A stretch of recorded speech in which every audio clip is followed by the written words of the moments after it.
Recruit your own team of Special Forces! 10 hut! G.I. Joe Special Forces trading cards are now ready for inspection! 200 cards in all, the front of each one blazing with color and action, the back filled with top secret information. Start your own collection with your favorite G.I. Joe and Cobra characters, or collect and trade them by categories like rank and file, patrols, original Joe team, battle gear, and even special missions. Enlist now! Be the very first one on your block to join the ranks of the premier edition of the G.I. Joe Special Forces trading card. They blow ordinary trading cards away! G.I. Joe, a real American hero.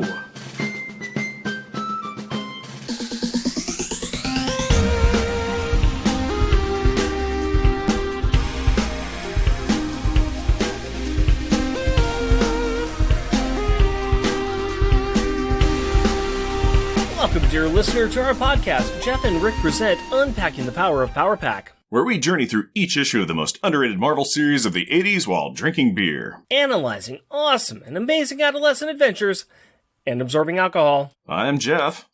And I am Rick. I can tell you something about this place. The boys around here call it the Random Banter, a paradise. Only they say nobody has ever come back to prove it. Random banter time, buddy. Talk to me, tell me tantalizing tales of trivia and tidbits today. Is that like the Leonardo DiCaprio The Island or something like that? I think the movie you're thinking of is The Beach, which is thematically appropriate, except every quote that I saw from that, I'm like, I realize I've never seen The Beach, so this is absolutely meaningless. But do you want some hints? Sure. Okay, this is like, what do they call this place? It's like a green lagoon. Oh, is this the Blue Lagoon? No, I wouldn't do the Blue Lagoon because... Oh, God, please, thank God. Yeah, I'm thinking of the dolphins. But, they're underwater where there's no lights. It's really dark in this lagoon, and there's like a being that's in it. Do you want me to just tell you? Because I'm alluding to it. It's an old movie. It could be black and white. There could be a Creature monster. from the Black Lagoon? Boom! That's Okay. the one right there. Yes, because it has bikini-clad women. It has Okay. underwater monster thing. Okay. And that's the tie-in that I have, because everything that I looked up when I'm like, hey, summer quotes, and they're all just, I'm like, this is pointless. Yeah, we're going to get to that. Yep. There's a whole thing there. There's a whole thing. I might not have even made the connection because I may have blocked that part of the book out, even though I know we're going to talk about it, but all of a sudden it's like, oh yeah, that's in this book. Oh boy. Okay. Let's keep in happy times. Let's keep in happy talk. Mm-hmm. I bought myself a new book recently. Ooh, you did? What'd you get? I did. It's kind of cool. Because I've recently got a new book from the library, which is not bought and will go away when I am done with it. Well, this one I bought, and I bought it online. And I said, this sounds interesting because I've heard this guy talk, and I know that he knows what he's talking about, and I know that there's a little connection with us, and that is called the James Bond Lexicon. And this is written by Alan J. Porter and Jillian Porter. And, actually, I'm going to stop talking for just a second so we can play the ad.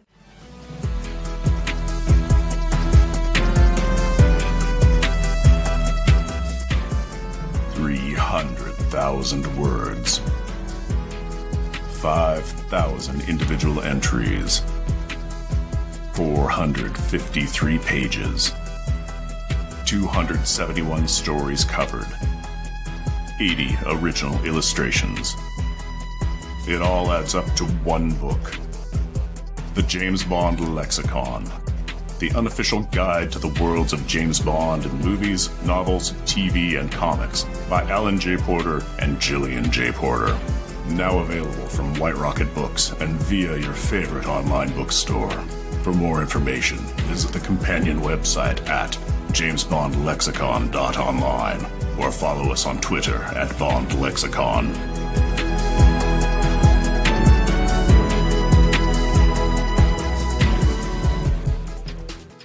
Hey, that voice sounds familiar. From somewhere. Is that our own Jeff doing like an ad for a book? Well, that's awfully cool. Yeah, I did that. Honestly, though, this is the James Bond Lexicon by Alan J. Porter, and we do some spots every now and again on the On Her Majesty's Secret podcast network. Alan J. Porter is one of the podcasters on that network, and he knows his James Bond, and this book is a thick, thick tome of the most obscure and most relevant James Bond things you can ever think of in alphabetical order, from books, TV, comic books, movies, you name it, it's here. It's quite an impressive little feat. Yeah, Alan and Jillian seem to know Bond to a degree that's almost, they know it too well. Yes, yes. Flipping through that book, it is excessive. Yeah. It is a weighty tome, and it is excessive on the information that's in there.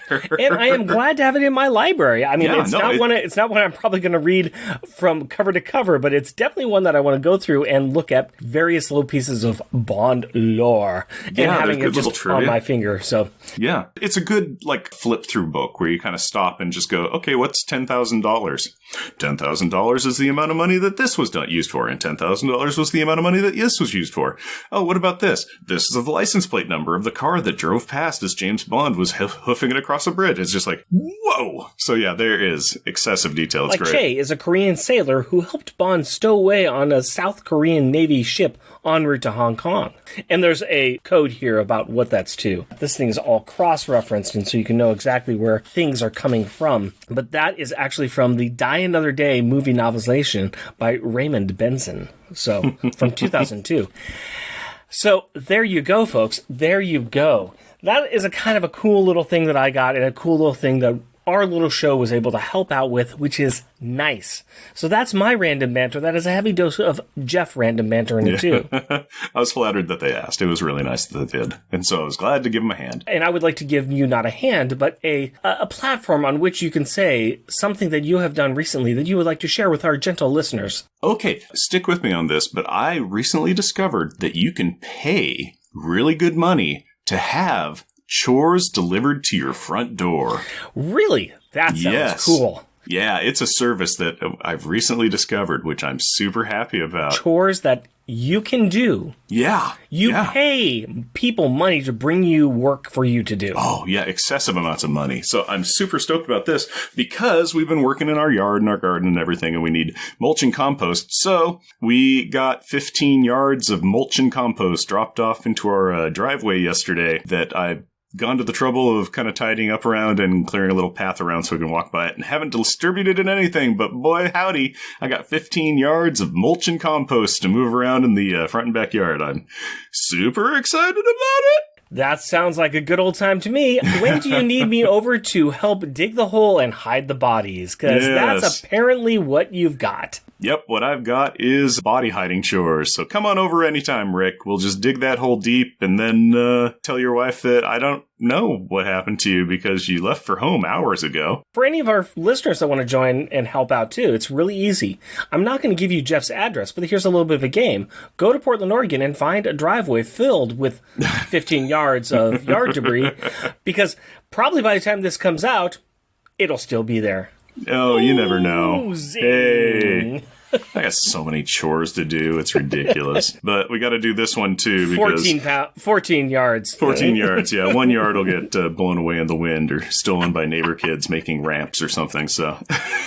And while those kids are stealing the dirt to make ramps, since you're not doing any yard work, why don't you go ahead and give us a 2-sentence replay from last episode? Power Pack guest stars in Excalibur issue number 29, and by guest star, I mean that the entire family, plus Franklin Richards, gets gassed into unconsciousness at a psychiatric institute in London that is secretly a feeding ground for Nightmare, and only Alex is able to escape to be able to ask the local Excalibur team for help. Well, Nightcrawler, Captain Britain, Phoenix, and Megan quickly agree and jump to action with Alex so that they can near immediately get gassed and get captured by Nightmare, who torments them, feeds on them, and then is ultimately defeated by them when Franklin Richards' dream form takes over the body of Phoenix, causing their cosmically vast power sets to generate a giant "everything is fine and we all had a weird shared dream, so let's forget about the whole thing and never mention it again" explosion. Now that this was not a very good story and fairly forgettable, except for the page near the end where Excalibur is hanging out in the kitchen in just their not very much their sleepwear.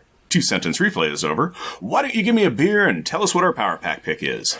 My pleasure, my friend. Let me just put on a bathrobe and we can get to that. Does that sound like a deal? That sounds like a deal. Yeah. Sounds great. Yeah. I'm also wearing just a bathrobe and I'm put a good man spread on. So glad that the video is eye level. All right.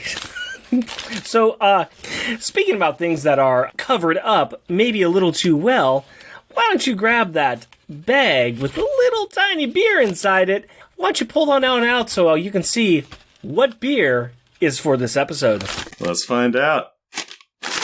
It is a teeny bottle, you are correct. And it is this is Doug's or Doug's Tropic Punch Ale, a Swedish sour ale brewed with peach, mango, and passion fruit. And it has an upside-down words on it that says Stillwater Artisanal, which might be a joke to make it all foamy when you turn it upside down or not.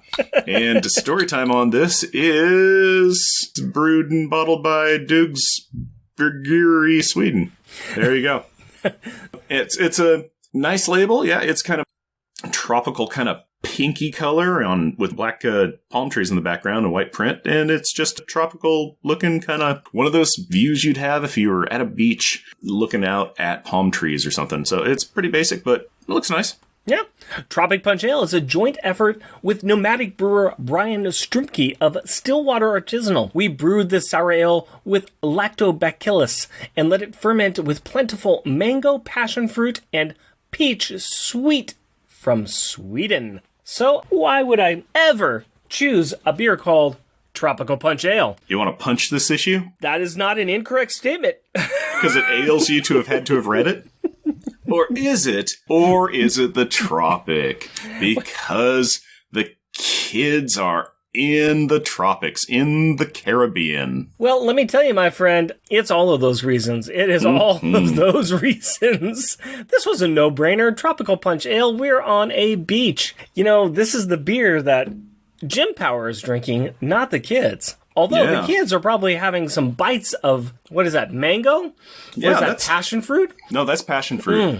Definitely smelling the passion fruit. Yeah. It smells nice. It has a really good nose on it. Very good nose. And that is a flat pour. Yeah, it's very flat pour. There's no real fermentation in here at all. No, it bubbles, but it goes away super fast. I mean, I was trying to do a real careful pour, and then I said, you know what, I'd just finish this off by just glugging it upside down, and nothing. There's zero head on that. It's very, very pale.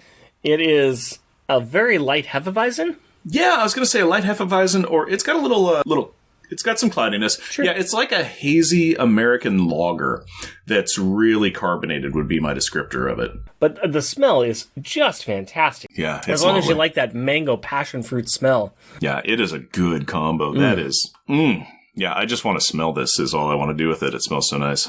4.5% ABV. So this thing is not going to really hit us too hard. No, it's just going to be pleasant. Oh, that is pleasant. Taste is That's incredibly really nice. pleasant. Yeah, okay, yeah, this is a tinier bottle, too. It says 11.2 fluid ounces on it. So, Okay, first of all, we've been saying that there is no head on this. There is bubbles. There is fizziness. yeah, You get that. there's a lot of carbonation. That carbonation, that fizzy. But the taste is passion fruit. Yeah, it's got a little bit of sediment in there floating around, hazy. Yeah, it's just A little bit of peach. yeah, It's got some acid. I would say a little bit of acid in there. yeah, like a lemon. You know how if you bite a lemon, you'd kind of have that lemony, that kind of like, oh, I got lemon tart in my mouth, where it's like, Yeah. So it's not really sour. It is quite sweet, Very but sweet. it is very, very fruit. It is. I would not imagine this being a beer. This really does taste like mango passion fruit lemonade. Yeah. Let me tell you guys right now, folks, if you are not somebody that likes a fruity type of beer, this is not your cup of tea because it's a beer. But no, this is an ale, and this is very, very fruity. It is very sweet forward. So if you got that sweet tooth that you wanna feel, this is a good one. This is tasty. I like it. I don't mind a good fruit beer or fruit ale. Yeah. And while it is a sour, it's a little bit more on the tart side than sour side, but it's neither one of those is oppressive. It is very much present in the flavor profile. Yeah. But it isn't destroying the rest. It's not sour and tart for sour and tart's sake. It is just part of the package. It really is. It blends in really nicely. I like this. Is quite good. Yeah, I'm enjoying it. Let's just drink these and call it a night. I would like to, but we promised our fans that we would not only drink beer and chew bubble gum, but we would also read comics. And so we're out of bubble gum and we've got a beer. It means we got to read a comic. All right. Thank you, Rowdy. I kind of destroyed that, didn't I? Oh, kinda. There ain't no kinda about it. I trampled all over it. That's the... I'd like you to help me get out of this bit. No, that's the thing. This is literally the body that I have to bury in the backyard now. This is what you've brought to me. You came to me, I told you about my chores, and you delivered another one to me. You created the reason why I have the chores. I have to hide this corpse of a joke. Yeah, and the only way you can do that is moving us on by giving us the opening credits. Marvel Superheroes, Volume 2, Issue Number 6, Summer 1991. Natives in a Strange Land. Credits. Writer, Michael Higgins. Penciler colorist, Steve Buccellato. Inker, Don Hudson. Letterer, Clem Robbins. Overseer, Mike Rockwitz. Overseas, Tom DeFalco. Featuring Power Pack, Alex Power, a chameleon horseboy with some powers. Julie Power, aka Lightspeed, pre-teenage girl that can fly. Jack Power, aka Destroyer, pervy kid who can destroy stuff. Katie Power, aka Counterweight, little kid who can control gravity. Franklin Richards, whatever mind power is needed for the story. And guest starring Jim Power, scientist dad who is trying to help his wife, who is not even in the issue. So, Rick, what am I looking at here? You came by my house, did a sliding power stop in your car, and threw this comic book at my front door before peeling out and screaming, "Beware the leopard, sucker!" and playing Twisted Sister at full volume. So, what's up with that? Well, first off, I just wanted to make an entrance. Your tire marks left the image of an obscene gesture in our cul-de-sac. You call it graffiti, I call it art.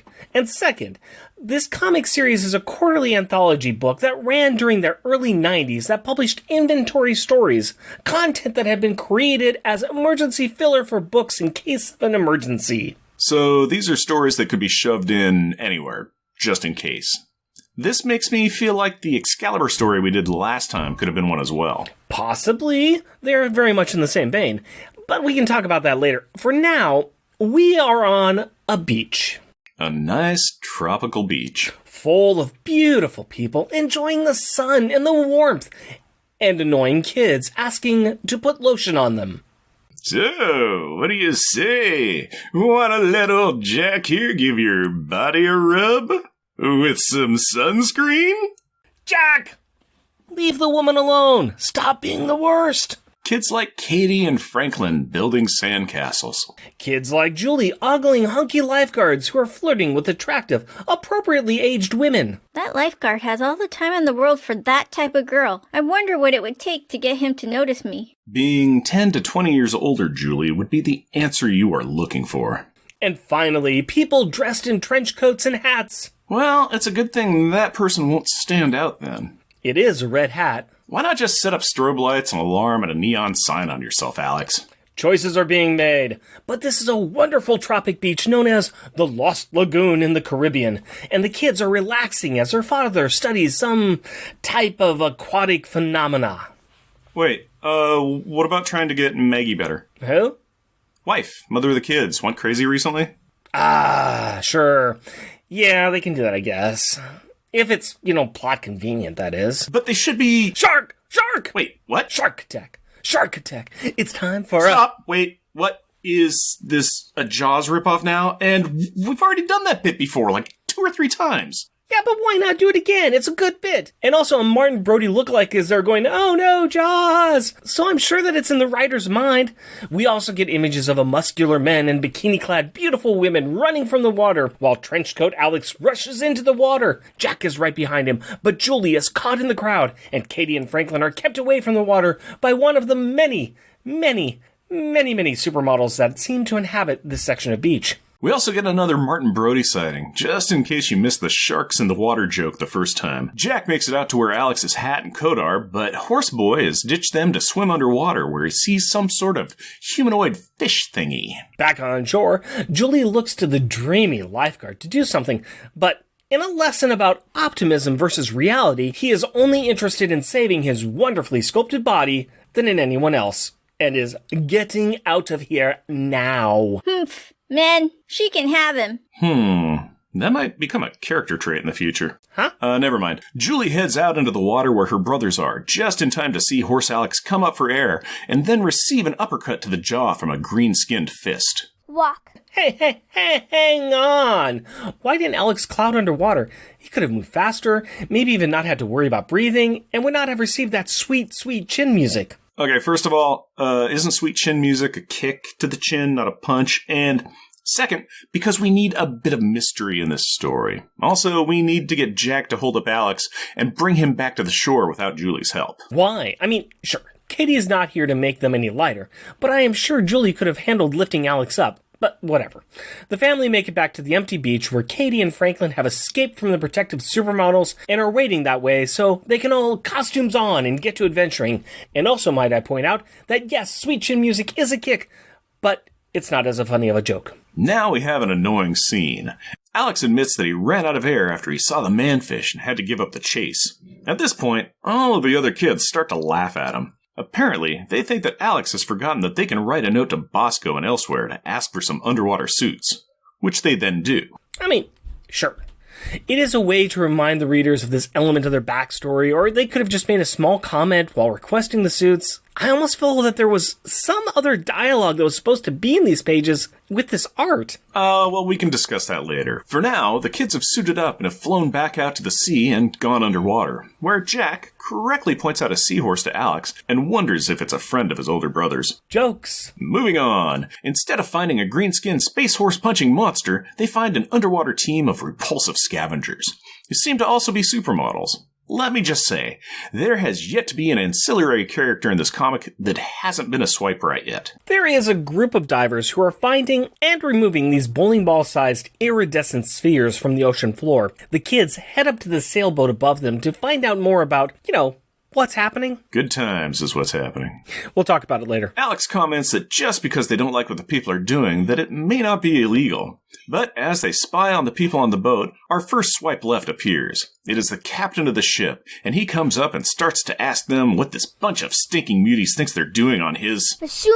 We're gonna belay that. We got other issues. Oh, don't worry. The captain blames the kids for what looks like the grip of dynamite going off underwater. A very blonde Katie starts to degrav the ship, and Julie picks it up and moves them away from danger. And then back into danger after she puts the boat back into the water, thinking that the danger is done. Sploosh. To which we find out that she thought wrong. For Cam. Something hits the boat and a mess of the baubles fall to the ocean floor, and the ship is sinking. A helmetless Julie and a helmetless Cloudy Alex go underwater to try and figure out what hit them, with the aforementioned helmetless Cloudy Alex talking to a dream Franklin about how they both see the manfish that previously punched Alex. I stress these points simply because, 7 pages ago, Alex running out of air was a big deal. Meanwhile, forgotten plot points aside, Jack helps the crew who fell into the water, especially the ladies. The lovely, lovely ladies. Jack! We talked about this. Not seeing the culprit, the pack degrab the wrecked vessel and fly it back to land. As they do, and as the captain is complaining about how much this is going to cost him, and how those globes were priceless, and that thankfully he still has a few left to fund his very expensive mustache wax habit, another member of the crew, looking like a cross between John Candy and Newman in a Hawaiian shirt, informs the captain that the globes belong to science, and to him. Speaking of science, James Power is practicing science against one of the globes in a science lab filled with supermodel science lab assistants in mini science skirts, high science heels, and sexy science safety spectacles. No matter how much Jim sciences the globes, he just can't figure out the science of them. The science just isn't sciencing enough. As the science continues, a young blonde nervous-looking supermodel lady comes in, but she is not cleared for this much science, and another supermodel science assistant informs her to get out, just in time for Mr. Hawaiian Shirt, who has not been named but proves that he is also a swipe left, barges in and tells everyone about his terrible, horrible, very bad, no good, rotten day, and that on top of losing a shipment of the globe things he was trying to steal from the ocean, and on top of the ship they were using to steal the globe things getting damaged, they had to deal with mutant kids who were upset that they were stealing globe things from the ocean. Man, if I had a nickel. I know, right? It's like, what is this, my life? Jim, showing some legitimate concern for the first and possibly last time in this book, is curious about these mutant kids. What happened to them and where are they? Mr. Hawaiian Shirt's response is this: who knows and who cares? The less they're around real people, the better. Yep, definitely a swipe left. soon! In a really nice beach restaurant, while the kids are having a nice sit-down discussion, angry McDaddy walks up and yells at them. Apparently he's not mad about them doing superhero stuff, just really, really angry about them destroying a ship doing science stuff. Julie tries to explain what happened, but Jim tees off on them. He does not care what the truth of the matter is. He came here to chew bubblegum, do science, and help their mother. And now he's all out of bubblegum. And we guess their mom is a lost cause. So all he has left is science. And if he can't science, then what's the point? See, I knew I could make the joke work. Yeah. He wants this nonsense to end, and he wants to know when it will end. When will the powers they got from a chameleon and the brain damages caused by chameleon interference all end? He has done everything that he can to resolve the situation by looking at pretty globes in the Caribbean. Well, while he rants and the kids try to calm him down, the nervous blonde supermodel from earlier is at another table, mixing some potion in her beer. That probably is not how it should work. She only sees the Argoon family as a family together, something she wishes for. But her time is running out, and she is almost out of this drug. Well, ominous. True. But good news, everyone. Dad has calmed down. Aww. He needs to relax, so he suggests renting a boat and getting out for a while. This makes them all happy, and so they head over to the marina. While walking along the pier, Jack sees the crew from earlier in a new boat. Uh-oh. And they are messing with some more of those colorful globes. Oh, no. And also, the nervous blonde supermodel from earlier sneaking onto that boat. Not good. Finally! Are you ready for this? She hulks out. Oh, no. Huh? Wait, what? With a scream of, "The madness must stop!" I hear you, sister. She rips off her dress. Whoa there, girl. Family-friendly comic, remember? And is now a green-skinned/scaled, one-piece green swimsuit-wearing, dirty green-haired, no-nosed, shark-toothed, angry woman that still looks like a supermodel. So, Mariana on a bad day? Yeah, sure. Nearby, Franklin grabs his head and informs Jim Power that they need to turn around. Bad things are afoot. When did Franklin get a spidey sense? Like for always?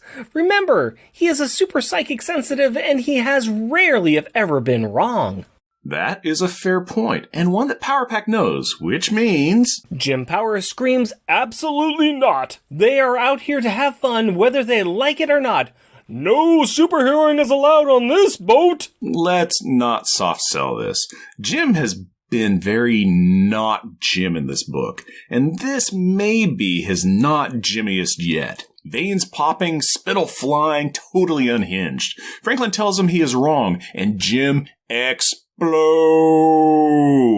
Franklin manages a sorry, not sorry before he out of his body's astral projection style to find out what is going on. Alex reins his father in, going for the calm approach, and that he understands that this is all difficult for him to get and understand. But he needs to look at what his own son is now. He's no longer human even. He's a horse boy. And, kind of since then, he's a contender for a spot in the Kentucky Derby. And that his dad has to realize that things have changed. Good speech, bro.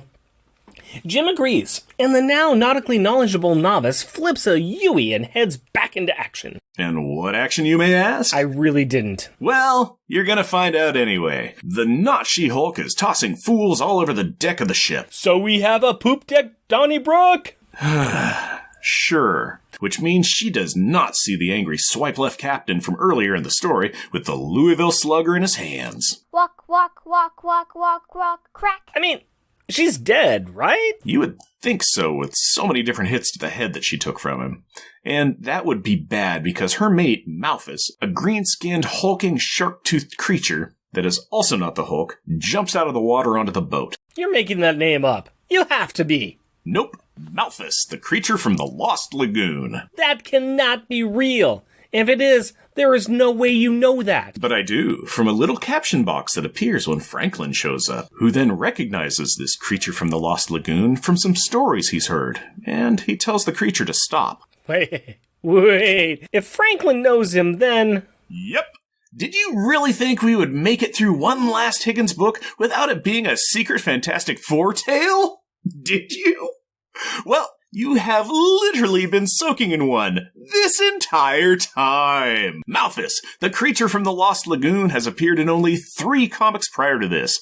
Fantastic Four issue numbers 97, 124, and 125. Come on, really? What is this story and how does it relate to Higgins' go-to gang? Hang on a second, we will get back to it. I promise. But for now, because Franklin caused the monster to stop attacking and Power Pack has showed up, a pause button has been pushed, and everyone is just in standby mode. The 4 siblings, including a red-costumed, very blonde Jack and a green-armed Alex, check out the wrecked body of the female green creature and do their healing circle on her, which, thankfully works. Okay, so everybody is calm. Superheroes are on the scene. Both sets of the antagonists who have been causing the issues are here now. What's next? How about a huge cake rising up from the ocean? You know what? That sounds about right.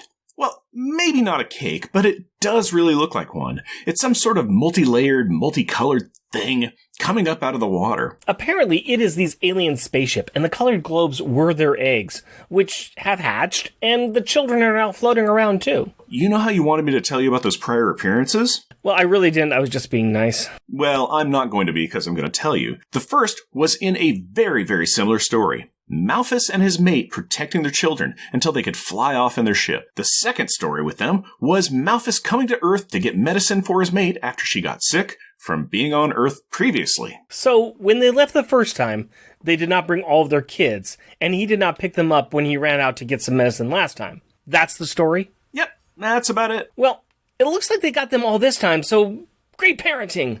They should start a book club with Reed or something. Yeah, they really should.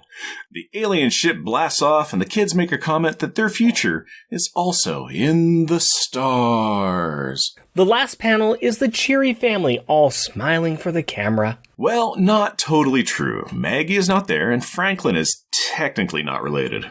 Still, a nice, smiling group. When did they all get Alfred E. Newman gaps in their front teeth? Don't ruin this moment.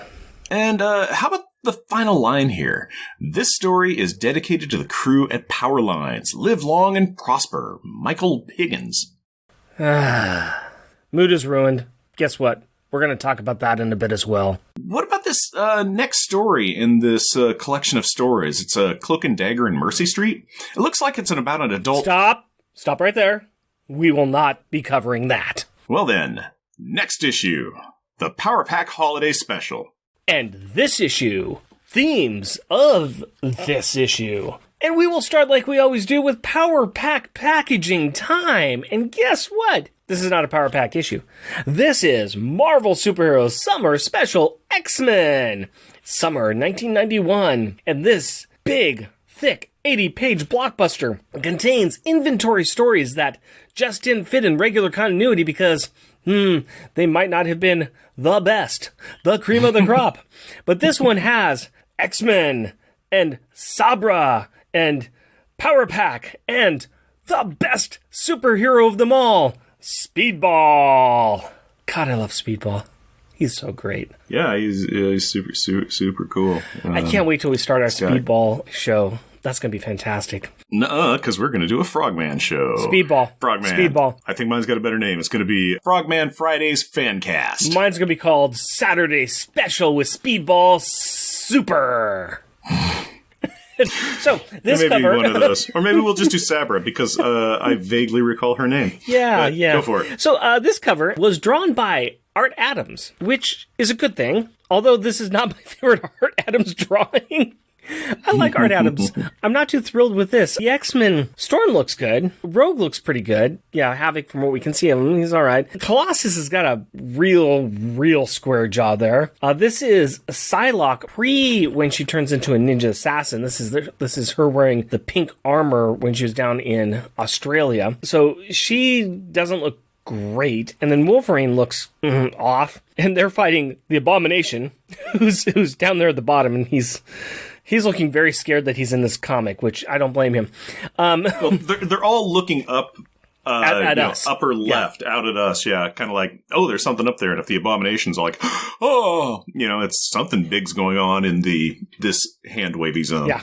And then in little circles, kind of kind of appearing over the top of the cover, we've got a little circle with Sabra, and I don't know her that well, but she is the Israeli superhero. So she's got kind of the blue kind of black hair.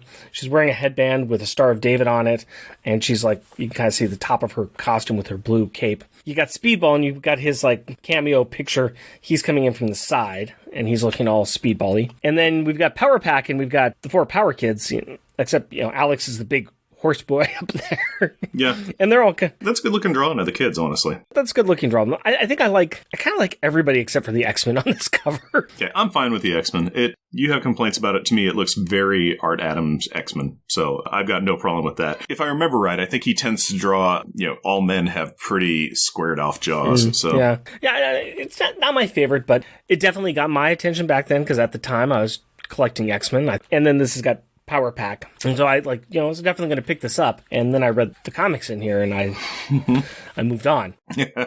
Well, who's not on the cover, though, is Cloak and Dagger. And Cloak and Dagger have a story in here as well.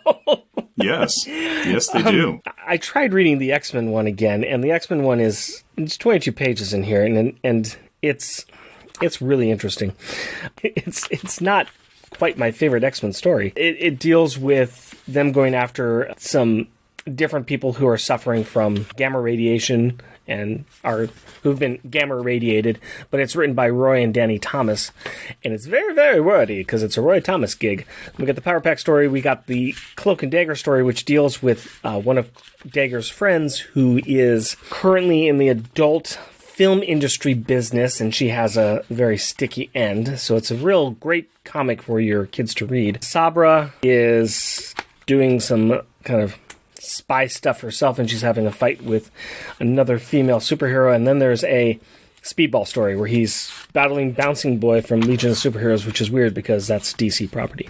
Anyways, there we go. So we got all that stuff going on in this comic, but really we are only going to be focusing on Power Pack because that's our mandate, right?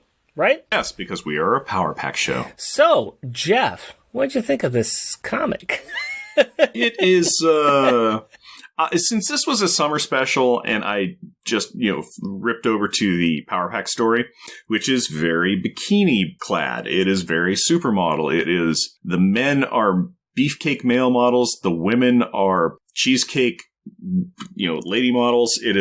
There is, I think, a grand total of 3 normal looking or unattractive people in this book. Otherwise, it is attractive as far as the eye could see. It is a beach that I would do very poorly at because, first of all, I sunburn real easy, and I would make the 4th of the for the swipe lefts. But well, let's place this book in where it belongs. Now we've been reading the series. We got to issue 62, and that came out in December of 1990. At the end of that book, it was quite obvious that they didn't know they were going to be ending that quickly, and all of a sudden they ended, so they kind of did a wrap-up very quickly in that book. And they had a bit where they're like, well, we're going to run off and we're going to have these adventures. And then that was one page. They came back the next page. Well, we're done with the adventures, and we're now moving on. So the 2 adventures were the Excalibur book and this book. It pointed to these.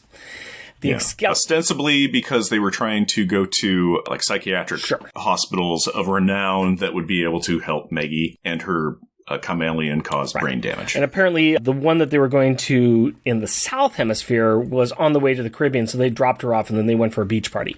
Anyways. Or something. Yeah, so let's go through the timeline here. Excalibur 29 came out in August of 1990. Power Pack 62 came out in December of 1990. And this came out in May of 1991. So one came out way too early, and one came out way too late. Yeah. So concurrency, thy name is not this. Right. So the Power Pack 62 comes out and says, make sure you look for the Marvel Summer Special X-Men. If you went out and tried to find it, the people at the comic book store said, what? We've never heard of that before. Yeah. Look at the year. It's 90, not 91. Yeah. So it's way to go. So we had to wait for this story to come out, and the Power Pack fans were like, we're going to wait for this book. Oh, this is going to be great. Maybe it'll explain everything. It explains nothing. Nothing. No, this is it is another backdoor Fantastic Four story. Right, pretty much. It is another, literally, it could have been dropped anywhere, and it would have made almost no difference. Yeah. Except for the reference of, oh, we're here to get Maggie some help, and Jim acting not very Jim-like, where I can go, okay, I'll attribute that to your version of the Chimelian brain damage. Yeah. So I want to point out one thing. I want to thank Mike's Amazing World of Comics because I was able to get the different dates when these books actually came out from there. So thank you very much, Mike's Amazing World of Comics. You mentioned Fantastic Four. I will mention Mowfus, and we both will hit our heads simultaneously. Okay. Yeah. We got the 2 books here, and I think we talked about them pretty well inside the script itself, but Fantastic Four 97 and the Fantastic Four 124 and 125. This is old school Fantastic Four stuff. And if they were doing this, like we've posited before, we want to keep the trademark on these old characters. I find that hard to believe because nobody cares about this character. Yeah, people like holding on to their properties. This isn't a really good property. It's a bad property.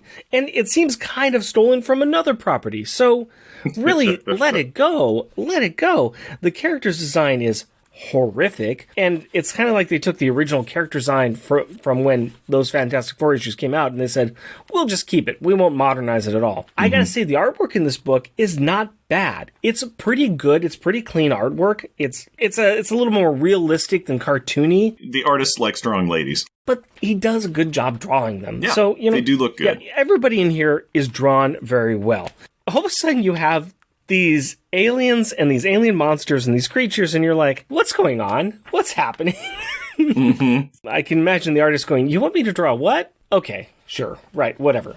Okay, sure. Can we just get into the alien monsters just real quick? Do it. Okay, so you have a boy alien monster and a girl alien monster. And since they loved each other very much, they had a bunch of invincible spheres that they made. Yes, it's a tale as old as time. The boy monster never speaks. Never says anything, but is very powerful, can wreck a ship and everything. He doesn't growl, there is no noise. He hulks and he lurks and he punches ships and he moves fast in water. Done. The girl monster.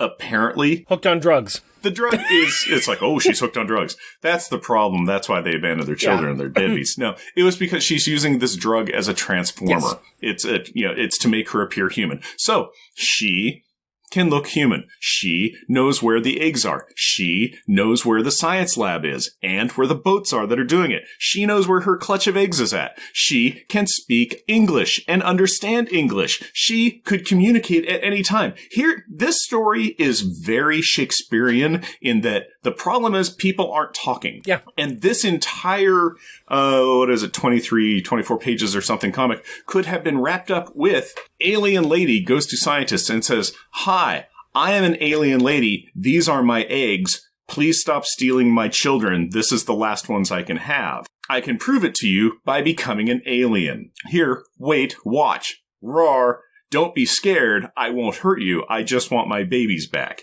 Done. The only problem is that, they're already experimenting on these things. She's probably like, these people are horrible people, and I don't know if there's anybody I can trust. And she wouldn't be wrong. Here's the deal. They're experimenting because they can't scan them or anything. Right. That's another thing that annoys me, is that they're like, all our earthly tests cannot determine what these are.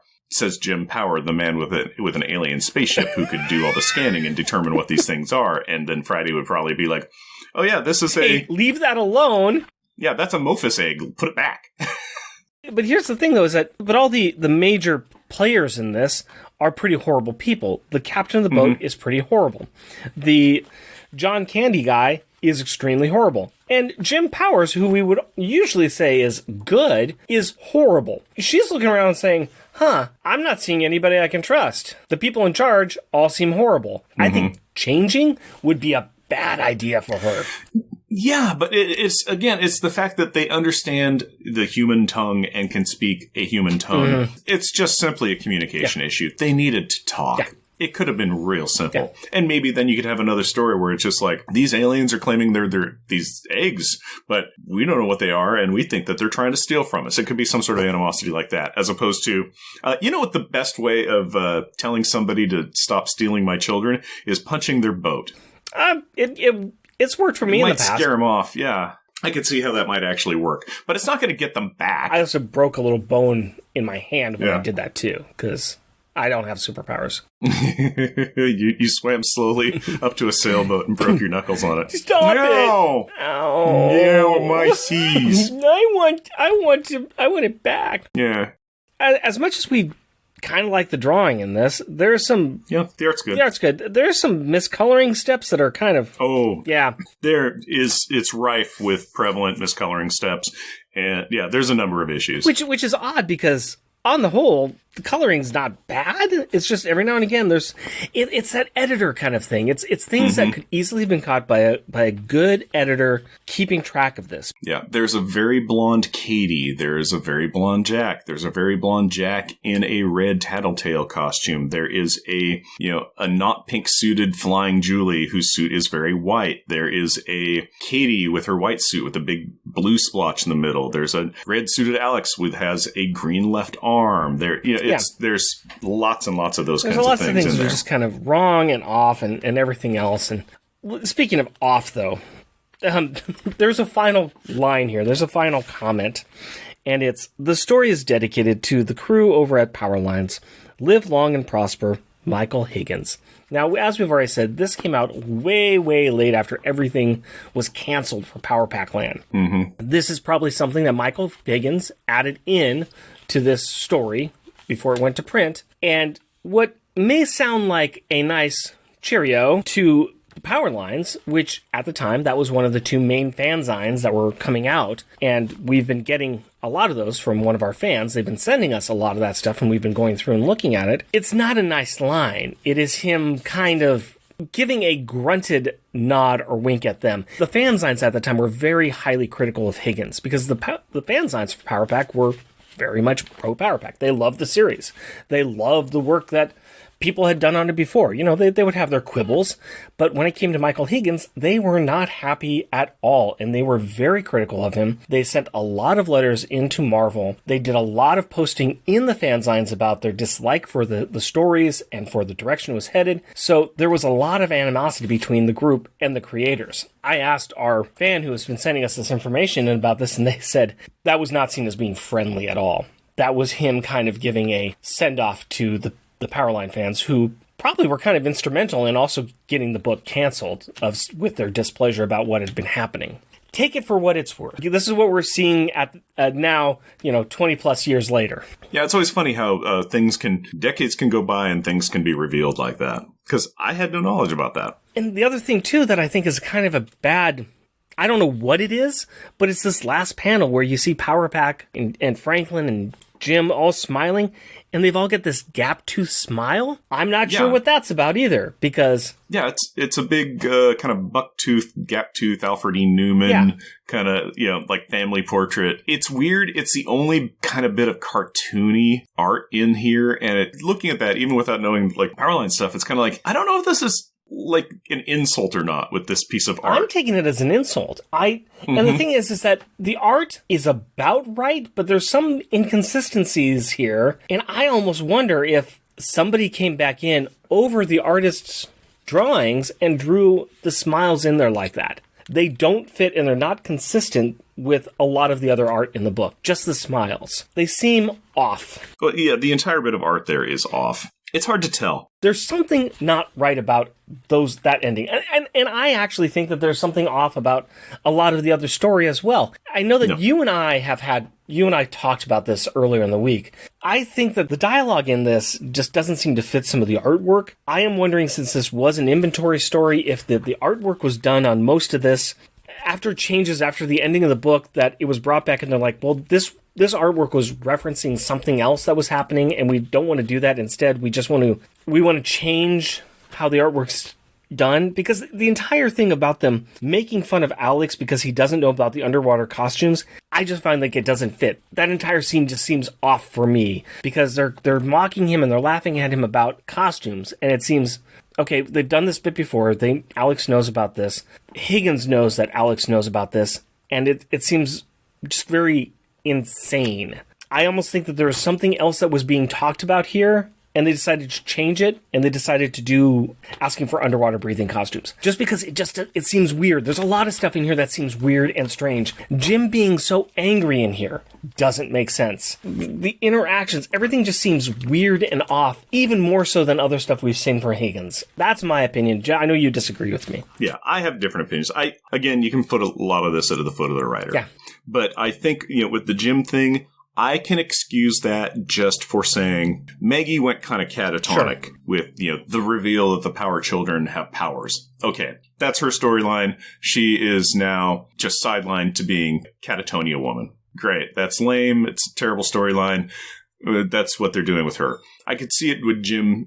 Jim was very able and going, but, it's like they never talked about the power stuff. They never did this. There's a lot of things that they didn't do. It's kind of like put the plaster of, the thin veneer of normalcy over what's going on. Nobody cares about anything that's going on in story. And I would just see this as Jim's behavior in here would be something that you could grow on with growing stories where it's like, oh, this is the brain damage he's got. He's losing it in a different way. Instead of going catatonic, he's going, kind of psychotic, kind of manic depressive or manic angry kind of a thing. So I could see that with him. That's my forgiveness to the writing of this by saying, oh, that's a story beat element of that's his brain damage. Yeah. This 2-page thing with the, Alex going, oh, I couldn't breathe underwater, and so this and da-da-da, and they're, oh, giggle. You can talk to elsewhere. It's a way of giving, I see that as a writer trick of just going, oh, okay, I can reveal some storyline things of the, just... It also, I see it as 2-page filler. Yeah. I think this was something that the writer put in to do the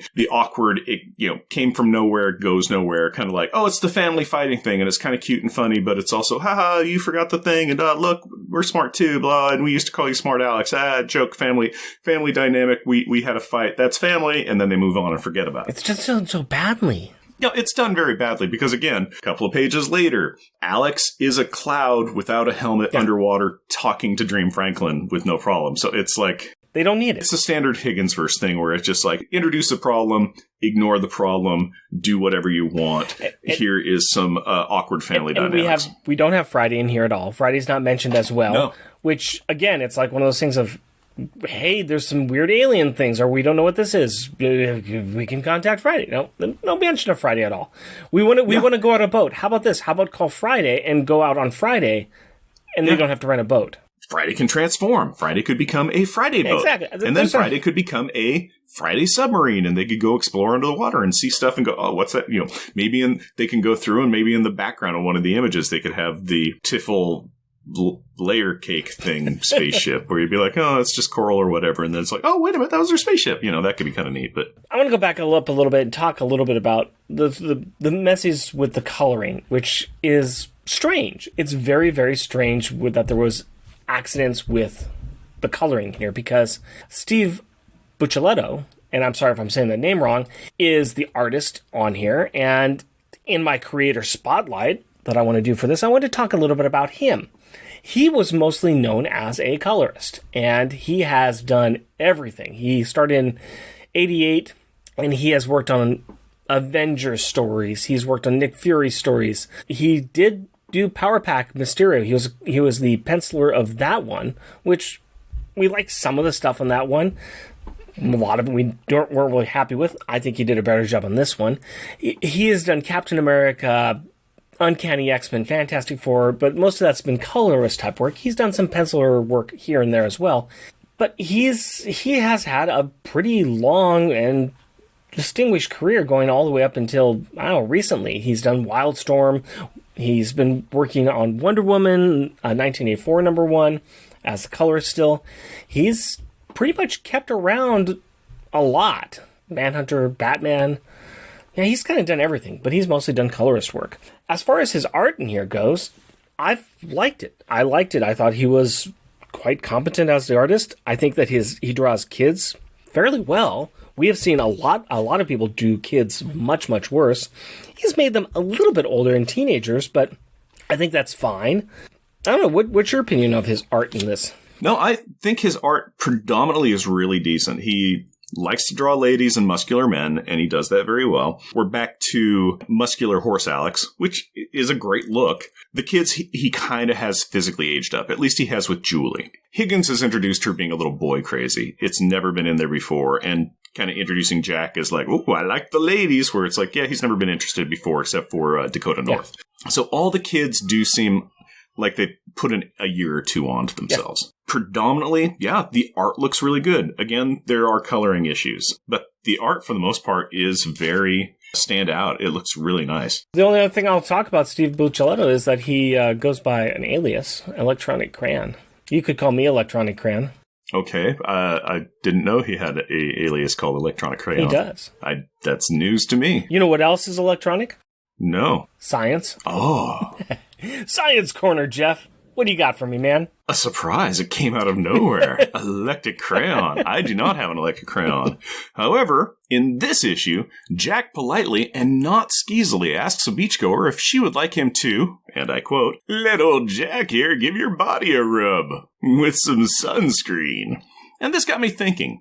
Maybe, just maybe, I was wrong about my assessment of Jack not being a skis, but it also got me thinking about sunscreen and how it works. Sunscreen works by combining organic and inorganic active ingredients that protect the skin against the sun's rays. There are two main types of sunblock available: physical sunscreen and chemical sunscreen. Physical sunscreen, also called mineral sunscreen, contains inorganic physical UV filters that reflect, scatter, and block the sun's rays before they penetrate the skin. These active mineral ingredients, also known as physical blockers, are designed to sit on top of the epidermis rather than be absorbed into the skin.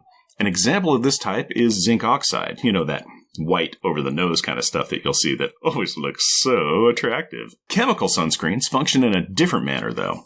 This type of sunblock contains organic, carbon-based, active ingredients designed to absorb UV radiation upon contact. Chemical sunscreens contain organic compounds that catalyze a chemical reaction when exposed to the sun. This reaction transforms UV rays into heat, which is then released from the skin. While physical UV filters block both UVA and UVB rays, chemical UV filters often only protect against one or the other. So there you have it, how sunscreen works. And take it from me, a pasty guy that burns easy, you should use it. And that is this week's Science Corner. I would like to just point out that I'm disappointed you talked about sunscreen and not your favorite New Mutant of all time, Sunspot. Anyways, Power Thoughts time, folks. We're going to talk about refrigerators. You want to go there? You want to go there? No, I don't. No, I don't. No, Let's go there. We're going to go there. Let's go there. So, Power Thoughts. We're going to start off with Refrigerator Gallery, where we are not going to talk about Sunspot, but we are going to talk about what pieces of art needs to be on the families. Well, we were saying Ice Chest that was on Friday, but since Friday seems to have disappeared, I guess on the Ice Chest in the galley of the ship that they rented, fine, I guess. Okay, well, what artwork are we going to stick to that styrofoam container that they're just carrying around with them because they don't have a refrigerator right now? It's not magnets, it's stickers. What magnets with push pins through them. What funny backup one do you have for me on this book that I bought for you for $5 from Cosmic Monkey Comics in Portland, Oregon? My joke backup is on page 40, and I call it, a horse walks into a bar, and the bartender says, why the long face? And that is the top panel on this page, and that's when the Power Children are at a table around a bar or a restaurant, and Alex is there wearing his Cat Diesel Power hat and his overcoat, and he is a horse that has walked into a bar. In Alex's defense, I don't know how to finish the sentence. It is the Lost Lagoon, and they've seen weirder things. I mean, They one time were sitting there serving somebody, and this lady in jet skis just came right up onto the. That's a James Bond reference. Anyways, a horse in a bar and an angry father coming up to him. These kids are getting all the attention in the restaurant. Yep. I love the fact that it's just that throw a hat on and a trench coat and you can be ignored in any situation, horseman. Nobody has batted an eye about him being on the beach or anything. But then again, it is a world of superheroes and mutants and everything. As soon as this pandemic thing is over, you and I need to do a test. We both need, on the hottest day we can find, trench coat, ball cap, And we need to pull Ben Grimm and see if it works. Oh, and we can get the we could even get the horse masks. Yeah, get the yeah. And then just swelter and die in there because it's a tiny breathing hole. The big fedora, the trench coat with the collars popped, and we just see what happens. We are in disguise. I'll tell you what happens. We're ignored entirely. We do live in Portland, so it might not get a second look. Maybe not. All right, on page 36. Pictures coming to a Twitter near you, folks. Page 36, I have one here, and I call it Wee! And this is... This is the middle panel? And this is when, after Julie has moved the boat to safety, they get... Back in the water that is dangerous. Yeah, they get slammed by something, and I mean, this big facam, and it rips up this boat something fierce. Yeah, and it cuts the back off the boat. And like, actually, the front. It cuts the bow off the boat. And you see, like, you know, these globes fly up in the air, and you see the mast fly up in the air, and you see a bunch of debris fly up in the air, and you see one of the women fly up in the air, and like her legs are going one way, her arms are kind of going the other way, and she's like, wee! Yep. I'd say she's ragdolling, but it looks more like a Summer's Eve Leap for Joy it looks commercial. like she's just having a ball. Yeah, she's having a fun old time. That's trampoline fun right there, buddy. Wee! Wee! That one just that stopped me. What do you have for your top funny one? My top joke one is on page 45, and I call it the 6 body problem. Okay. And I call it that. It is the bottom panel. It's basically the bottom half of the page. And I say it's the 6 body problem because in this panel, besides if you ignore the giant layer cake spaceship that is just don't even want to get into it. It's ridiculous. If you look at all the power children, including Franklin, there is, from left to right, there's Tattletale, there's Jack, there's Julie, there's Horse Alex, there is Jim Power holding an unconscious Franklin. There is Katie, and then above Katie is a dream self Franklin. So 1, 2, 3, 4, 5, 6 out of 5 children are there. There's multiple Franklins. There's an extra Franklin. Normally there's 2 of him. Now there are 3. I have a no prize for this. Are you ready for this? I will accept it, and I'm going to bet that it is because of Franklin's godlike psychic powers. Nope, that's not the reason at all. Maggie finally showed up. One of them is Maggie. Okay. One of them could be the Elan, disguised as anybody, because there he you just go. pops There in you go. as It's people another from one. time to time. Now, here's the funny thing, and it has nothing to do with what you described. What you described, I think that is hilarious. My funny thing is, this is the same picture I chose from my top funny one for an entirely different reason, and the entirely different reason is I called it Happy Birthday to Us, Happy Birthday to Us, because it's this big old cake coming out of the water, and it's a birthday cake. Happy birthday, I nailed it. I made us a birthday cake. Yeah. Okay, let's get into it. It is. It's a thing. It's a thing. I would not look at this and go, spaceship. No. I would look at this and go, huh. Yeah, I'm with you. You. Let's go to the top best art, because we do like the art, so let's say what our favorite art is. What do you got for your favorite one? And again, you can look on our website, Jeff and Rick Present, Unpacking Power Pack, and if you click on this issue, you'll be able to see the art that we picked. So you will get to see this fruit tiffle layer cake thing. Mm-hmm. I'm sure it'll be in a place of prominence with some funny words above it and below it. Yes, it will. My backup favorite one is on 42, and I call it You Wouldn't Like Me When I'm Angry. And I called that one as my backup best one, Stop in the Name of Love. Before you break my eggs, stop stealing them from the ocean's depths. I laid them there. Don't make me angry. Wow, it's like we practiced that. Oh, we practiced it, yeah. We have the lady who was drinking the drugs to be human-like. The drugs wear off, and she goes, yep. No, I'm not naked under here. I have got this beautiful, sexy one-piece swimsuit, and I'm an angry, sharp-toothed lady. And I'm a supermodel. And I am saying, stop. Yep. Yes. This is a very good piece of art. It is. I enjoyed it's great it. Looking. Scary as heck, but great looking. Well, yeah, if everyday, average, ordinary blonde supermodel transformed into an ocean-based alien who is also a supermodel, it would be very shocking. I think I mentioned this before, but we do live in Portland, so it's not that out of the ordinary. Yeah, that's probably something that goes on. We do have Unipiper. If you don't know Unipiper, look up Portland, Oregon Unipiper. You will thank us. Yeah, it's actually pretty amazing. He's a nice guy. I've met him. That is a challenge. We want to see how many people come onto us on Twitter and respond back with them seeing the Unipiper. You go and do the Google search for Unipiper, come back and leave us a message on our Twitter. Now, what's going to be awesome is we're going to forget we said this, and when we put out the episode, we won't have any idea why. Yep. Why. Get the comments about a thing, and we'll be like, what's this about? What? Why is everybody asking us about Unipiper? I don't know, whatever. Well, cool. Unipiper's awesome. So, my top favorite one, since you stole my backup one, I'm going to go ahead and say it, and this is on page 24 and 25. I'm going to go ahead and cheat, because this is a long panel, and this would be... I originally had this one, but I did not do it. Time for a shark attack. Shark attack. Shark attack. Time for a shark attack. Okay, so this is, oh no, Jaws 5. This is all the people running out of the water, and it's just a bunch of people running out of the water on a really cool beach. I don't know, I just couldn't get by this. It's a very cool scene, and I think it's...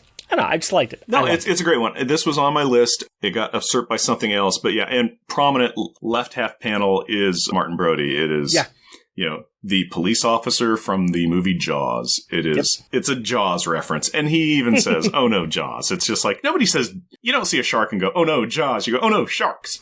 But you be you. I'm going to say we need a bigger boat. Anyways, we're gonna need a bigger boat. What is your top favorite art? My top favorite piece of art is on page 32, and I want to guess. Yeah. You call it Charlie Sheen. I do not call it Charlie Sheen. I call it Wild Thing. You really move me, but I want to know for sure. I'm sorry. It is. We all just went to Major League for a second. I apologize. That was in my mind, but no. It is a full page thing, panel with a little cutout of Captain Swipe Left in the upper left-hand corner. But it is their sailboat with the globes on it and the supermodels, and it's being attacked by the non-talking aquatic Mowfus sea monster from Spaceman. It's a great looking boat. It is really good. Oh, and we call it Wild Thing because it's named Wild Thing. Yeah. Yeah. It's just a great looking boat. It's a great looking boat. Everything about that panel looks really good. Yeah. I think it's a very, very cool scene. I think it's a good choice. Good choice. You did screw up this time, which I normally expect from you because you usually are a screw up. It is time for Rubber and Glue Moments. What is the best or most childish insult we can find in this book and throw at Jeff? Jeff, I'm going to tell you my backup one, and my backup one is one page forward from what we just talked about. Mm-hmm. And this would be Jack talking to Swipe Left, and he's saying, "What'd you do? What are you humans trying to do to me?" And Jack responds with, "It isn't us, swabby." Ah, yes, calling a nautical guy swabby. Swabby. Very nice. Thank you. Very nice. I thought that was a nice little Jack dig there. That is a great little Jack dig. My backup one is on page 29, and surprisingly, it's another Jack one. I don't know why. Jack is always very insulting, and that is why. It is when the Power family have costumed on, and they've gotten their helmets on, and they've gone underwater, and they're all together, and Jack's all like, "Hey, check it out!" And Alex is like, "Have you spotted something?" And Jack says, "I sure have, Alex. A friend of yours?" And he's pointing at a seahorse. Because he's a seahorse, and Alex is a horse underwater who's in the sea. I just thought it was funny. It's a funny thing. And the only thing my response to that is on page 23, and it would be "Get Lost, Pimpleface." Yeah, that's my top one. This would be one of the supermodels who Jack is trying to oil up, telling him to get lost, Pimpleface. Mm-hmm. Pimpleface. Yep. That's the top. That's the top. That is the top one. Okay. We got that out of the way. It's time to do stars and detention. We need to identify the child who was the best and the child who was the worst. Who is getting detention? Who is getting the star? I think we both have the same detention. Probably. It's got to be Jack. It's Jack. Don't be gross, Jack. Yeah. Don't Jack be gross. Jack did, rush out into the water and technically save Alex from drowning. Sure. And he did help supermodels back onto the boat that the front was ripped off of. But otherwise, Jack did nothing. And Jack was fairly skeezy. Fairly. But this is the book where I kind of had to question my thought of Jack throughout the entire series. I was like, Jack never acted this way. Never. No. And I'm like, I just didn't get it. It's like, this is so not Jack. It was amazing. But yeah. It really wasn't. Let's move on to the best. Yep. Who do you have for the best? I am going to say Alex. Yeah, I did too. Yeah. I did too. He rushed into danger. Yep. At least on the beach. He calms his dad down. Yeah, a couple times. Yeah. Yeah. Yes, he was covered up, but he was still interacting with the family, and he wasn't moping the entire time. Exactly. He wasn't bemoaning his fate. He wasn't like, my powers are dumb, and I'm a horse, and nobody loves me. No, I'm a horse, and I'm going to interact as much as possible. As much as horsely possible. As much as horsely possible. Alex had it going on. He did the good stuff. He's also the one who spotted the manfish. Yeah. So... Yep. All right. Hey, we agree. And that can only mean that we need to agree on another thing. Jeff, pick a number between 1 and 10. 8. 8. You chose 8. And that means you're going home. Because on our long list of the best Power Pack comic stories, we are going to talk about them. And we're going to go ahead and break them down. And I'm going to walk through the list and just see where we're at. Jeff chose number 8. That's where we'll start. And that is Going Home from Power Pack 26. And that's when the kids head home from the Snark Wars and they run into Cloak and Dagger. Hey, Cloak and Dagger was also in this book. And we're moving on. Down to place 16. And this is Snark Attack. We like doing this little song. We do. That was Power Pack 17. That was a long fight with Jackal. Going on down to 28. Julie helps a friend that is being abused by her dad. Uh-oh, that must mean this is the runaway from Spider-Man Power Pack PSA. That's all the way down to 28. Going on down another 8 spot, let's say, to Power Pack number 2, Butterfinger. This is in spot 36, and this is back second issue of Power Pack where they attempt to destroy the machine the Snarks want. It's their first meeting with Carmody. Oh boy. So going on down to 48, we have Monsters. And I think we talked about this last time. This is where Power Pack number 8, the kids are captives. They break out and save Dragon Man. Further down to number spot 56, we have Secrets, Power Pack number 6. We're getting a lot in the lower ones here when I'm doing this jumping down. It's kind of funny. But that's the first of the Dragon Man family trilogy. Going down to spot 66, we have Back to School from Power Pack number 60. This is when Alex first turns into horse and some snails TMNT fight them. That happened. Not too long ago. That's a real thing. That's not words we're making up. We are not making that up at all. Well, it was a pretty heavy fight last time between Excalibur and Power Pack number 56, but Power Pack 56 still has the bottom of the list, and I think it's gonna stay there. I've got problems with this story, but I don't think it is the bottom of the list. But we're not gonna go too much higher. All right, Jeff. Yeah, it's not the bottom of the list by any stretch of the imagination. No, but it's not great, but it is not the worst. No. It really isn't. No. And it is definitely better than the Excalibur issue. I would say it's way better than the Excalibur issue. I have some fundamental issues with this issue, just because I think that there's some re-editing that went on in there, and I think that I don't think there is. Again, yeah, we argue on that, but it is. Boy. Well, where are you feeling it at? Because I think it's better than that. I think it's. Honestly, I think it's better than the Lo There Shall Be an Ending. Yeah.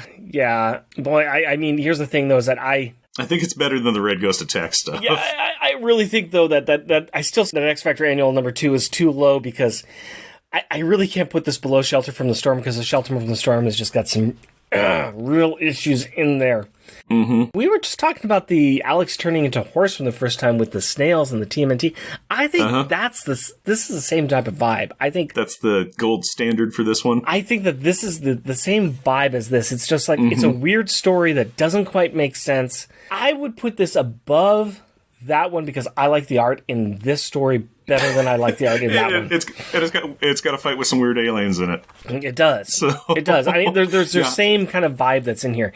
I was going to say, I was looking at this one.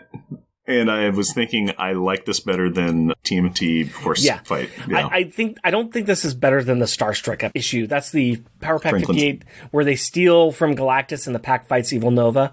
There's the same kind of like this is a Higgins story versus a Higgins story, but that one still is better and it's got more relevant characters.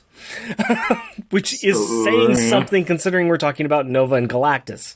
And Starstalker and so and a mysterious man. This one is just so inconsequential and so whatever. I would say that I think this is the new 66. I'm fine with it being the new 66. It's, again, it had issues. I found it mostly to be kind of, whatever kind of thing. So, it being 66 is fine. I'm kind of surprised. I've really disliked this one for a long time, but I think that there's definitely other problems I've got with other things that are in here. And like I say, the art is not bad in this, and that saves it. That saves it from other things, and it's not problematic or just really angry. Just really angry at this point. I think that's a good threshold for it. It doesn't make me angry. It just makes me go. It makes me sad. It makes me sad. Here's again. We talk about this a lot, but there is a story here. Yeah, that could be something that could be good, and it's there. It would be similar to this, but it's just around the edges. It's the periphery of a story that would actually be compelling. Yeah. I mean, I've got some issues with their mom being injured, them not really referencing their mom, and they're just laying around on a beach. But there's some things there that they could do with, and they could do something good with. And I'm done talking about it. I want to talk about beer. I'm going to talk about it. I could see the kids can't do anything to heal their mom, although they've never tried, with their healing power that they use from time to time. And their dad also can't do anything for the mom, so he's just like, hey, we're here. I could do the thing that brings me calm and peace. I will do some science. So, and since I am a scientist, obviously I know all fields of science, including oceanics. So we need to move on. We're wasting way too much. We're spending way too much time on this story. Way too much time on this story. Let's talk about beer. Let's talk about our final thoughts on beer. What do we think about Dugas Brewing Company's Tropical Punch Ale? A beer, I'm going to say, fits well with this book as far as the Caribbean location. Yeah, it's tropical. It's got a little zing to it. It's refreshing. Fruity. It's refreshing. It's good. It's really nice. Like this issue. It's pretty good. I would drink this on a beach in a heartbeat. I would too. I would drink this anywhere, really. Yeah, it's just pleasant. I think it's a beer that you wouldn't be able to drink lots of. There are beers that are like this where you're like, I really want to drink that, but I can't have more than 2 because it will just burn my guts out. Yeah. No, there's definite acidity in here. It's very acidic. I'm kind of feeling that back of the tongue throat kind of burn where I'm like, this could hurt me if I drank as much of this as I really want. It's a great, flavorful sipping beer. I think the 11.2 fluid ounces is just right for this beer. It's less than you normally get from the pint, but it's just right. I'm going to go ahead and say that this is, for me, this has got to be in the 4 range. It's definitely the 4. I'm going to give it a 4 or 5. I think I'm agreeing with you on that 4 or 5. Once again, I recognize that for a lot of people, fruity beer is just not their thing. But if you're willing to try and give a chance to something like this, and if you don't mind some real sweet kind of fruit punch type flavors, this is quite tasty and quite enjoyable. It is. It's good. I've been liking it throughout. Again, fairly acidic, can burn your guts out. Don't drink lots of it. Drink responsibly. Yeah, drink responsibly. Always drink responsibly. Watch your elbows. But yeah, but no, it's one that you're not going to pound this one for refreshment. It is definitely something. If you are thirsty, drink up water beforehand, just so that way you can just enjoy it, because it is a mouthful of flavors. It is very tangy, zesty, fruit forward, and it is something that you're going to want you're going to want to savor that on your tongue for a while, because it makes your mouth taste nice. And you know what else is nice? What? That would be Kid's Perspective, and that is where Rick talks to his daughter Carrie about the issue that we just covered. So, it's summertime fun. Carrie, tell us a tale. Hi, Carrie. Hi, Daddy. How are you today? Good, and you? I'm doing fine. You know where I'd rather be right now? Anywhere in the timeline except 2020. Well, no, I was going to say I want to be on a nice beach in the Caribbean. Yeah, but also my first guess was the best, too. Okay, fine. I guess that's where you'd like to be then, outside this timeline, right? Yeah, but being at a beach is nice, but to be at a beach with a lot of people would take 2020. Yeah. We'd have to not be in 2020. I get it. Or 2021 now. Yeah. We're here to talk about a book, right? Yeah, and I don't know if it's the best book. So, you didn't like it, huh? No, it's because sometimes they were just like, oh, it's so beautiful. I'm like, what's beautiful? Yeah, they were talking about underneath the water, there were some things that were really beautiful, but when we saw the drawings, it wasn't that beautiful. It's like, it's some kind of paradise. All there is rocks and... Yeah, there wasn't really anything. We weren't seeing a beautiful place in the drawings, right? No, not like different shade of nice and tropical kind of ocean. It's kind of bland, right? Yeah, and there wasn't even like very many living things there. Like no coral, no anemone. Or no fish? No fish. What else about the book? There's there other parts of books that you liked or didn't like? Another thing that they thought was beautiful was those creatures. I'm like, they aren't that beautiful? You didn't like the creature from the lagoon's children? No. Well, I do like, it's not that I don't like them, it's just that... They're not pretty looking. Well, if you were like, oh, they're beautiful, it wouldn't be right. Okay. What else? Is there anything else that really struck you about this story? I have a question. What was those lagoon creatures called again? I don't think they had a name for their race. The monster from the Lost Lagoon, he's known as Mowfus, but he's not really given a actual title. I guess that he's formerly from the planet of Quon, Quon. Okay. You weren't that impressed with him, though? Well, not really. Was there anything that you liked in this book? I actually don't know. Did you like any of the artwork in it? Those colorful globes were kind of pretty. So the eggs that the children were in were kind of pretty? Yeah. What about the story itself? Did you like it or not like it? Was it boring? Was it kind of interesting? Kind of interesting? That's it? Just kind of interesting? Yeah. Also, why did the people think it was a shark? I mean, it's green. Well, because people are easily scared and can easily believe whatever they're told to believe, I guess. Da-dun, da-dun, da-dun, da-dun. Have I shown you the movie Jaws yet? No. Okay. I just got that. Okay. I'm still a good parent for that then, I guess. Yeah. Okay. This is the last Michael Higgins story. Are you sad about that? Not really. What do you think's going to happen in the next issue? You told me that we were going to get Louise Simonson and Jen Bergman back. Yeah, but what do you think they're going to be doing in the next issue? Where do you think they're going to be going? They're in space again. What do you want to happen? Meet up with the chameleons again? Possibly. You're going to have to wait and see, because next issue we're going to talk about the Power Pack Holiday Special. Ooh! And we'll finally have Jen Bergman and Louise Simonson back. All right. I think that's enough for now. Thank you very much for your time, Carrie. You're welcome. I love you. Me too. Ha ha! The ocean, the sand castles, the horse bodies, the sea monsters, the wrecked shipwrecks, all the boats, all the things, Carrie. All the things. Thank you for joining us. Are you done? I don't know. I'm guessing what she's talking about. Shout out time! We'd like to recognize those listeners who take the time to write in and leave us a review so we can stop Jeff talking.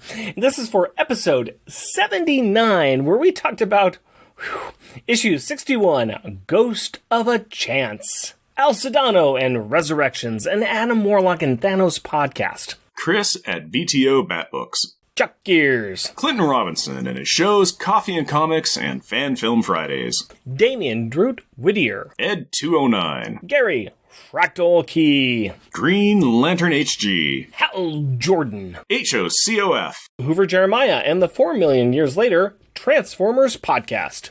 Jeff Polier. Jeremy Daw, our newest Patreon supporter who left a great message on our website about this issue. He had never thought about the FF connection, but it makes sense now, doesn't it though? doesn't it? Jeremy Floyd. Julie Powerfan. Limax7. Matthew Birdsey. Max Reads Comics. New Warriors Talk. Sean and the Secret Wars and Beyond podcast. Tim Price, the Podcrasher, and his show, The Outcasters. The worst comic podcast ever with Colin Stapleton. And we need to continue to thank our Patreon supporters using a method that I am growing to question why I did this, but here we are. So, continuing our tradition, astonishingly, awkwardly, awesome, and amazing alternate Andrew Burns. Cheerfully cheeky and chartably charming Checkered Char Logan. Champingly, chatty, challenging, cheesy, and chuckling Charles Gears. Doubly daringly destructive and devastatingly delightful Damian Witter. Dynamically dangerous, devious, and deceptively dainty Doug Jones. Elongated, effervescent, exciting, energetic, and entertaining Edward Verocci. Jesting, joking, jovial, and judiciously jumping Jeff Polier. Just Jeremy Daw. Musically magical, muscly mighty, and mundane Matthew Birdsey. Mythical, musing, mystical, and magnificent monologuing Matthew Lazarowitz. Rudely rhyming, ridiculously rustic, and running Rustin Fritcher. Superiorly steely, salty, and stunningly smiling Sailor Bear Zodar. Shadowy, shy, sad, and sickeningly silly Shag Matthews. Stupendously, sartorially strange, and standing steady, Stephen Gray. Tyrannically terrifying and trippingly typical tame Tim Price. Tough, technically terrific, and talently triumphant Todd Enoch. Whimsical, wondrously weird, and wonderfully wacky Wind. Whew. And be sure to check out our other shows that we're on. You can sometimes find our Junior Agent submissions on the MI6 Rogue Agent episodes of On Her Majesty's Secret Podcast. And my magnificent monthly Monday movie muckabout on the Longbox Crusade and its own podcast network. And we have some merchandise available on Redbubble. Go to redbubble.com and search for Unpacking the Power of Power Pack. Jeff and Rick Present is a bi-weekly self-produced podcast recording in front of a live studio audience consisting of 2 different beverages that I have on my windowsill next to me right now in Portland, Oregon. If you would like to interact with us through the magic of the internet, you can do so through at Twitter at Jeff and Rick Present, our Facebook page, Jeff and Rick Present, our email address, Jeff and Rick Present, all one word, at gmail.com, or at our website, jeffandrickpresent.wordpress.com. Also, our YouTube channel is Jeff and Rick Present. And if you would like to help support our show, we are on Patreon. You can find us at patreon.com, Jeff and Rick Present, all one word. We are also a proud supporter of the Hero Initiative, and we will be donating 10% of our Patreon donations to this great cause. We encourage everyone to give what they can to this worthwhile organization that helps the creators who provide us with such great content. Go to heroinitiative.org to find out more. Please rate and review us wherever you can, tell your friends about us, and share your love for us on social media. And as always, we want to thank the powerful people in our packs. My wife Cindy and our daughter Carrie. My fiancée Hillary and our daughter Aurora. We love you. Until next time, Costumes off. Our theme music is 80s Action. Also featured in this episode is Fife and Drum. All music is by Kevin MacLeod on Incompetech.com and is licensed under Creative Commons by Attribution 4.0 license. Right, quick, yo, oh. I swallowed a fly. Fashoom. Okay, first of all, bravo for us for getting that in one take. Yeah, no doubt. Fashoom. What's happening? Good times is what's happening. We'll talk about it later. Alex! I'm not that clever, but sometimes I make myself laugh. Fashoom.